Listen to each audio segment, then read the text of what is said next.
Hello, everybody. I'm the last thing standing between you and lunch, so I'll make sure to keep it brief. My name is Justin Moy. I'm 25 years old, and I live with LAMA2 congenital muscular dystrophy. I'm from Boston, Massachusetts, and I am a PhD student studying bioinformatics at Boston University. I will let you know there is one scientific slide in here, but that's it. So I'm going to try to wrap up everything that we've kind of talked about in this first morning session, and I'm going to do it kind of through the lens of my own personal story and kind of the story of my family, my community, and everything that has helped bring me to where I am here today. So to start off, I was one of those floppy babies. I was my mom's firstborn son, and she didn't really know what to expect out of a baby. But my grandmother, my pediatrician, everybody was like, your baby is floppy. He's not moving. What's wrong with him? And so luckily, I had a very good pediatrician, and they immediately sent me to neurology. And that's where I was able to get my diagnosis of what was then called Mersin deficient congenital muscular dystrophy. I didn't actually get a genetic diagnosis of LAMA2 until I was 15 years old. They based their entire diagnosis off of the Mersin stain by taking a muscle biopsy. I still have that scar on my left eye. But as you can see here, at that time, my parents didn't really know what to do. My family didn't know what to do. This was a rare disease, and back then, there was no patient organization specifically for LAMA2 muscular dystrophy, or even for specifically congenital muscular dystrophies. And so we worked with the broader muscular dystrophy organization, but it was still an era where there was not a lot of information. And so really it was my neurologist, my family, all coming together to try to find ways that they could help me thrive. It was at this time that my grandmother was like, oh, pulmonary function is important. And so she decided to teach me how to sing. And I still do that to this day.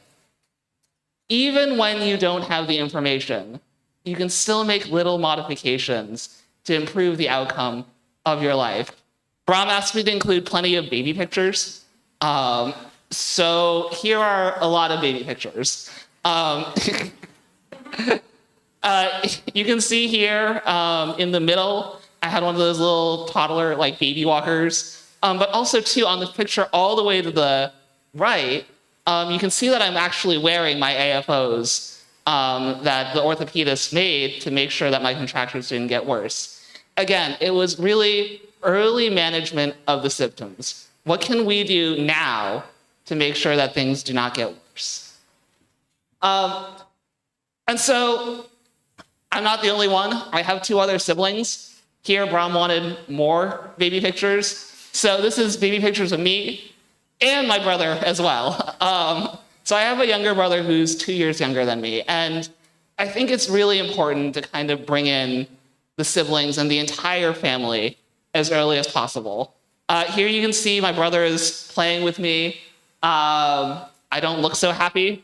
You can also see in the center, my grandfather had built this little chair that we call the scooter that I kind of could scoot around on. Basically, I could sit down and I could still propel with my legs. Again, keeping that range of motion, keeping that exercise through, and making sure that I still had that autonomy to go and make decisions even as a little kid.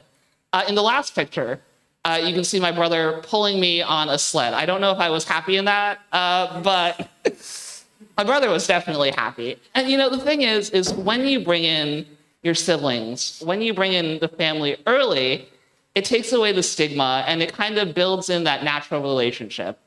The disability is still there, but it kind of moves to the background as it becomes a normal part of life. And so, talking very later with my brother, he went on a trip, He's always going on trips with us, as a family, we try to travel together. But he went on this trip to Europe. And he said to me after he came back, after going through the airport and everything, he was like, Justin, I was very happy and relaxed that I didn't have to open a door and push a wheelchair through the door at the same time. And so it's acknowledging that these things can be difficult, and it's acknowledging that you can have, again, this sort of relationship where you are open with your family and that they can say to you, hey, this is hard, this is difficult. But really what I want to talk about here is this support system then kind of pushes you into the broader community. And for me, we had a great public school, and so I ended up going to our public school throughout. And so here, this is the first time that you're opening up to really not your family, to your entire community. This is when you're going to be more independent. And how do you navigate that? How did I navigate that? I think it starts with curiosity. Kids are really, really, really curious. They will stare at you if you're in a wheelchair. They will look at you differently, but it's not because they hate you. It's because they've just never seen something like that. And you can use that as an opening to engage with your peers, with your classmates. And so for me, our school had an elevator. My classmates loved riding the elevator, so they loved pushing me so that they could ride the elevator. And it's kind of engaging in those small little ways that you really bring people towards you, and that I was able to make friends and build community. One of the big things, in every elementary school is gym class. And in fourth grade, all of the fourth graders had to do the mile run. And so, you run 4 times around the track.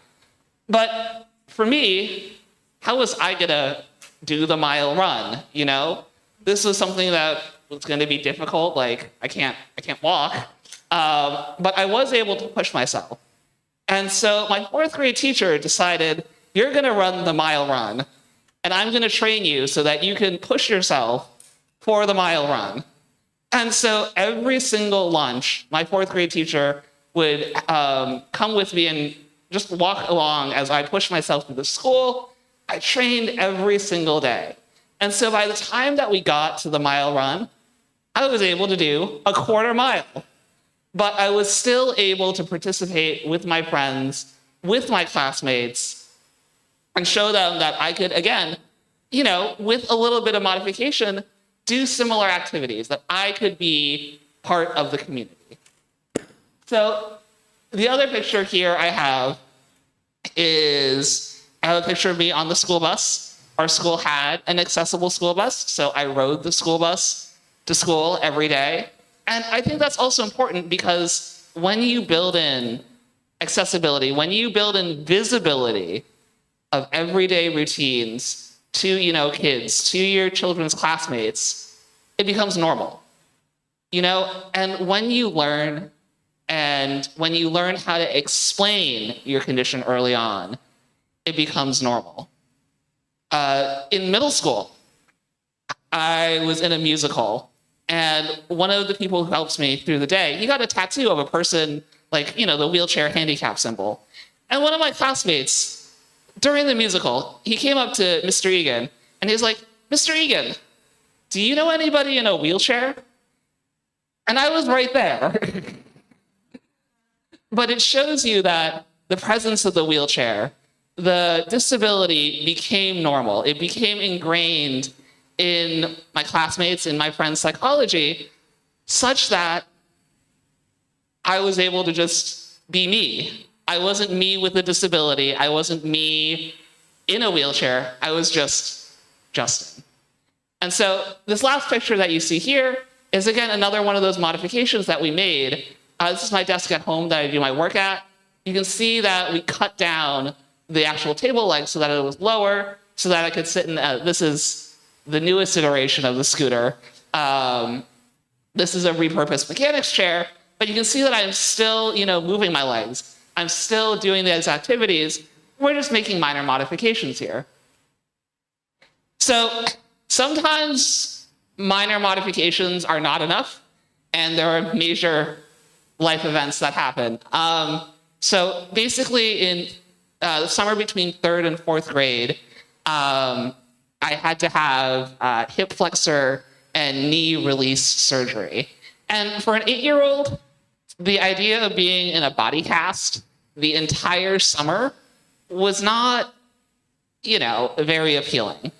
But we knew it was something that had to happen. Again, year through year, my contractures kept on getting worse and worse and worse, and my range of motion and my daily abilities was decreasing. So it was at this point that we decided that for my quality of life, the best thing to do would be to actually go through with the surgery. And I talk about this now because I'll juxtapose a different surgical decision with me a little bit later.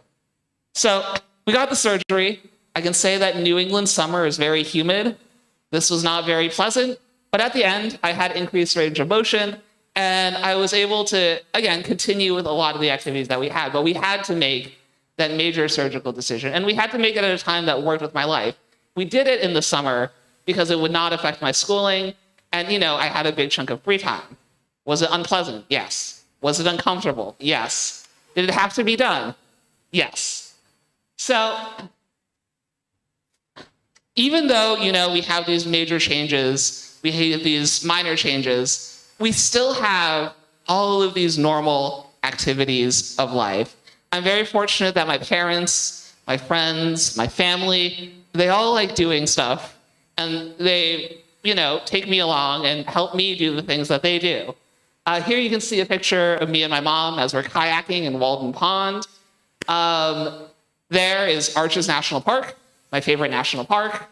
And then here you can see my friend really liked running. So he decided, Justin, I'm going to push you in a half marathon. And this was when he was 11 years old, but we still made it work. We still did it. And again, it just goes to show you, if you build up these relationships, if you build up community, if you build up the idea of having a normal integration with your community, these things can happen. Now, the other normal activity that I don't have on here, but I would like to talk about, is skiing. I really enjoy skiing. I ski in what's called a bi-ski. It's like a little sled that goes, you basically sit down in it, and there's two little skis on the bottom. Now, for the longest time, I ski about twice a year every year, since I was 4. But for the longest time, I would ski without my hands tied up. Now we duct tape them together. And the reason we duct tape them together is because one year we were skiing, I hit a patch of ice, and my arm basically, ski fell over, and my arm got pinned underneath the whole entire bi-ski setup. I slid a few, 5-10 feet. And then my arm really hurt. I basically pulled my arm, the entire shoulder. Why do I bring this up? This was an accident. It shouldn't have happened. I was injured. I was in pain. But these things happen. Accidents happen. And the only thing that you can do after an accident is figure out what's wrong and make it safer. Hence, I look like I'm a hostage now when I ski. My arms are bonded together and duct taped. But just because you have an injury, just because you have an accident, doesn't mean you should avoid or stop what's happening.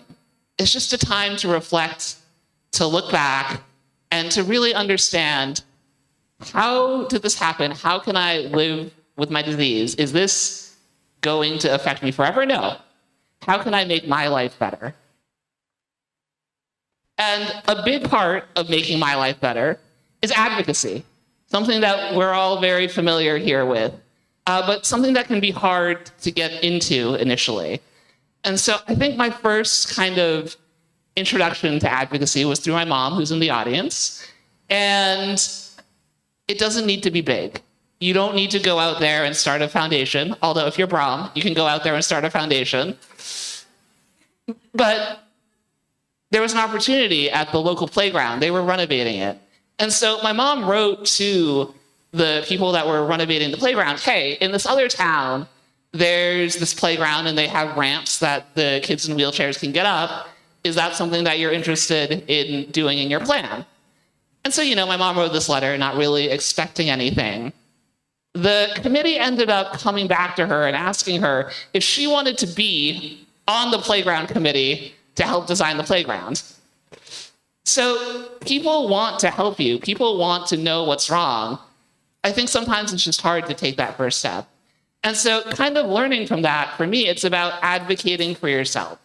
You have to be able to advocate your needs, and that's the only way people will know that they can help you. And so I've done a lot of advocacy. I do a lot of advocacy with the Muscular Dystrophy Association in the United States, but advocacy doesn't just stop when you're talking in front of an audience or you're talking in front of donors. Advocacy is every day, because you never know when somebody is going to help you. We were out on a basically holiday in rural Iowa, and it's just a big giant bike ride. We were out in Iowa for a week bike riding in rural Iowa. Now we came across this firehouse, and inside of this firehouse, it turns out that they were raising money for the Muscular Dystrophy Association. And this was in rural Iowa. It was such a coincidence. But basically, you never know who you're going to run into. You never know if they have already helped you, and you never know if you're going to be able to help them. And so I bring this up again because when we were in Washington, D.C., and I was advocating with our lawmakers for increased research funding, it turns out one of the staff members of the lawmaker was actually my classmate from high school. So again, as you build connections, as you talk to people in your community, you never know when these are going to pop up again.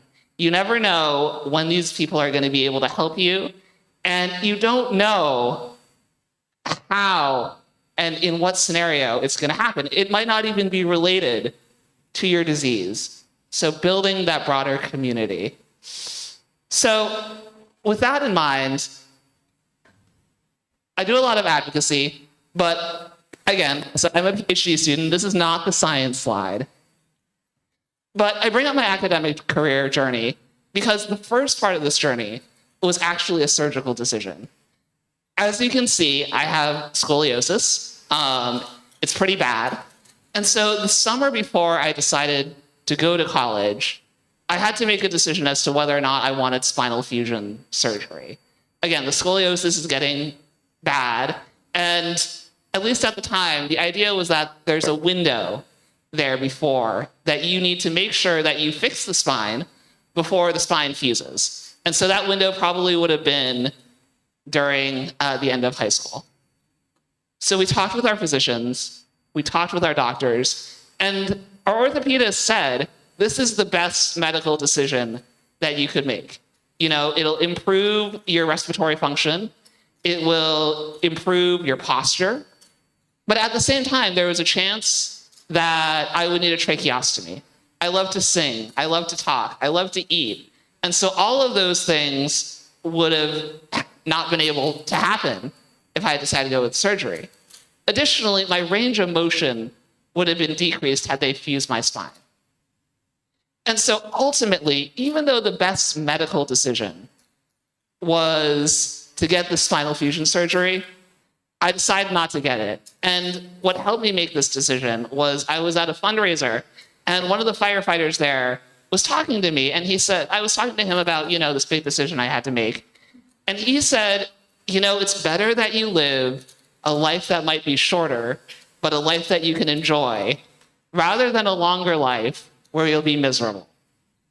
And so it really comes back to that quality of care. And that's why I decided to ultimately, in that year, go to college. I made my decision on the very last day before the deadline. But I ultimately went to Worcester Polytechnic Institute for my undergraduate. I then did my master's degree at the NIH with Karsten and Reagan, and that's actually how I met Bram and Bert. And then now I'm doing my PhD at Boston University, where I focus on cell-cell communication and also on LAMA2. So here's the one science slide. So essentially, if you were here yesterday listening to the scientific talks, we know that there is a whole host of different cells that play a role in the actual muscle biology and in the phenotype that we see in LAMA2 muscular dystrophy. And we know that this is very different. And we know that the muscle is very different in a very complex environment. So the goal of my research projects is to basically understand in a spatial manner how genes are expressed. So if you think of a slice of muscle tissue, like a fruit pie, right? You have blueberries, you have strawberries, you have raspberries, you have all these different fruit on your fruit pie, right? Using a technology called spatial transcriptomics, we can cut this pie up into little pieces, but we know where those pieces came from, and then we can put it in a blender, and then we can measure kind of what makes up all of those fruits and all those little pieces, and then we can kind of reconstruct it like a picture with pixels, and then we have basically where are genes expressed in the muscle, and how much, and different types of cells. And so essentially we can take this data, we can do some fancy bioinformatics processing, and ultimately we can create a resource for every researcher to use. Basically, we want to generate hypotheses. We want to help build an international foundation of data that people can use. And how does this help us practically? We've talked about biomarkers. We've talked about, I guess, potential therapeutic avenues. Having this spatial atlas of LAMA2 muscle cell will help us discover these new biomarkers and will help us discover these new therapeutic options. That's the end of the science. The thing is that this project that I had here would not be possible without international collaboration. I'm actually getting our muscle samples from Clara. Clara shipped them from Brazil to the NIH, and then the NIH, actually I just got the confirmation email yesterday, finally shipped them to us in Boston University. We got our funding through LAMA2 France, and then we're also working with local collaborators at our own institution to do a lot of the wet lab experiments. What I'm saying here is that the place that I'm at today, where I can come in front of you and say that I am doing a LAMA2 project, is not just because one day I decided I'm going to do a LAMA2 project. It's because I built a community. That's what we're here doing today. That's what we're going to be doing in the next session. And that's what we're going to be doing at lunch. So I want to thank you all for being here, for being a part of my community, and for building a community